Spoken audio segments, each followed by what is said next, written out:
Sidang lanjutan perkara pidana Nikita Mirzani kabarnya akan digelar kembali pada tanggal 17 Juli 2025. Tapi bukan untuk vonis ya. Agendanya adalah putusan sela. Apa sih Bang putusan sela? Kok penting banget untuk kita bahas? Nah, sahabat cendol, putusan sela itu bukan penentuan bersalah atau tidaknya terdakwa Nikita Mirzani ya. Tapi ini adalah keputusan awal dari majelis hakim untuk menanggapi eksepsi atau nota keberatan ya yang sebelumnya diajukan oleh pihak Nikita Mirzani. Jadi pada tanggal 17 Juli nanti hakim akan memutuskan apakah eksepsi Nikita Mirzani diterima, yang artinya dakwaan jaksa dianggap cacat formil dan perkara bisa saja tidak dilanjutkan, atau eksepsinya ditolak oleh majelis hakim, yang artinya kasusnya akan lanjut ke tahap pembuktian, mulai dari saksi-saksi, bukti-bukti, dan lain-lain. Yang paling perlu digarisbawahi adalah putusan sela, bukan vonis, sahabat channel. Jadi kalau eksepsi diterima bukan berarti Nikita Mirzani bebas. Tapi kalau ditolak bukan berarti Nikita Mirzani bersalah. Itu semacam cek administrasi hukum ya di awal sidang pidana. Netizen S Cendol secara pribadi melihat bahwa eksepsi dari tim kuasa hukumnya Nikita Mirzani cukup kuat secara substansi, terutama soal subjek hukum dan relevansi ancaman.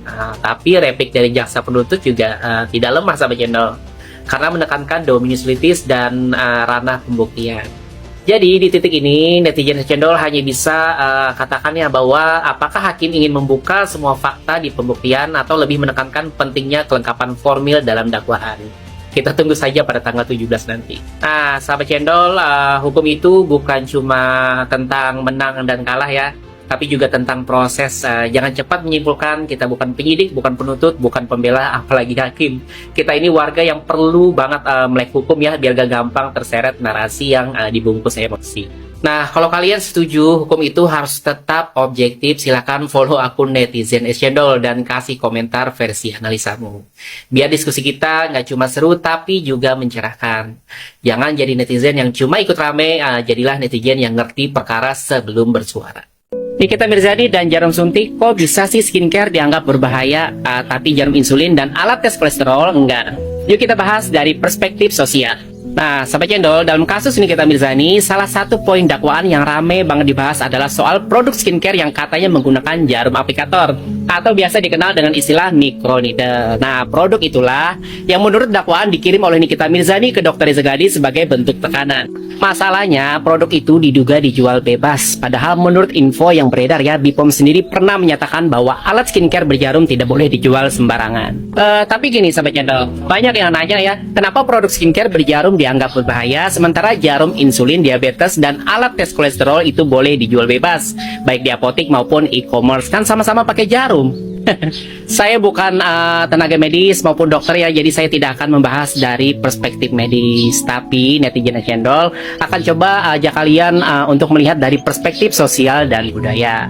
Sahabat Cendol, Indonesia ini punya budaya kolektivisme yang sangat tinggi. Contoh kecil, kalau kakak pakai skincare, adiknya biasanya ikut-ikutan pakai, atau teman satu kosan ya sering banget tuh sharing skincare, apalagi yang lagi viral. Dan inilah yang membedakan alat medis kayak insulin diabetes dan alat tes kolesterol sahabat cendol. Itu barang sekali pakai dan langsung dibuang. Sementara produk skincare yang berjarum bentuknya lebih mirip serum dengan aplikator jarum-jarum kecil ya, yang bisa dipakai berulang kali. Coba kalian bayangkan sahabat cendol, kalau satu produk microneedle itu dipakai satu keluarga atau bahkan kadang satu geng kos-kosan ya, tanpa disterilkan secara benar.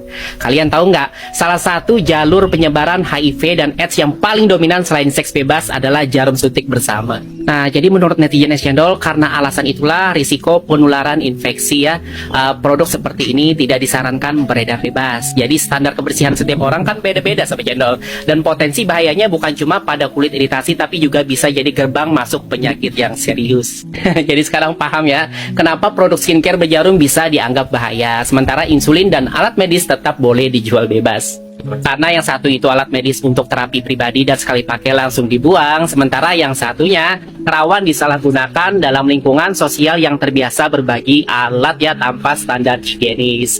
Disinilah letak bahayanya. Come on, jadi netizen yang gak cuma jago komentar tapi juga mau belajar memahami konteks sahabat channel.